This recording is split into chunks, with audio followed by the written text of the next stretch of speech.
Hey Long Beach, the city's municipal election happens April 10th, and in the 3rd District, Councilwoman Suzie Price has 2 challengers hoping to win over her seat as your representative. So let's see what they have to say about issues that directly impact your community.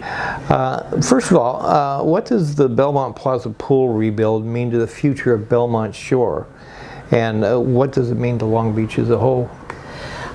Well, I think the Belmont pool and the idea behind the Belmont pool is really a citywide asset. It's not just a Belmont Shore or 3rd District asset. The biggest misconceptions that I've heard regarding this pool, there's a couple. One has been that the cost of the pool is too high. Well, this particular pool is going to have 5 different bodies of water.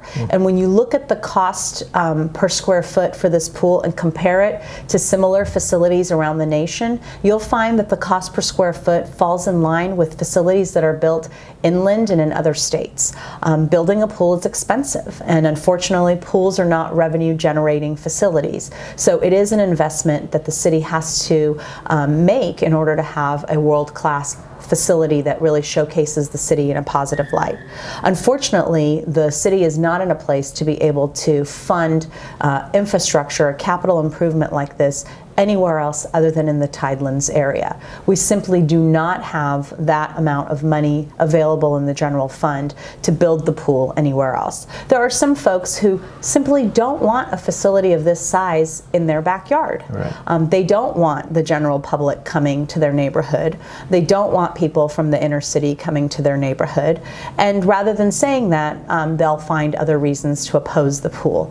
Does the 3rd District have a specific problem with homeless people compared to the rest of the city? And what plans do you have to deal with the issue of homelessness? It's not necessarily the 3rd District, but the coastal zone that's impacted a little bit more by homelessness than other parts of the city.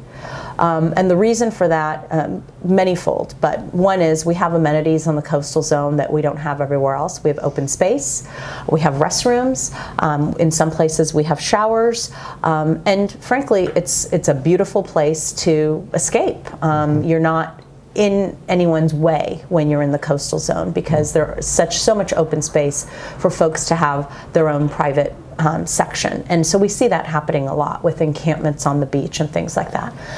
What we've done to try to address it is try to take a very balanced approach, because in fact the individuals that are finding themselves on the street are suffering in many cases from substance abuse and mental illness factors that are not easy to resolve.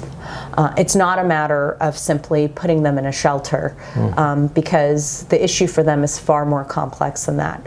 And you can't force people to accept services if they don't want them. So we've really tried to take a balanced approach, having compassion for those who are homeless, but also addressing the unintended consequences that arise with quality of life issues. Last question's an easy one. Why would you be the best 3rd District Council representative? I'm running because I want to make my community a better place.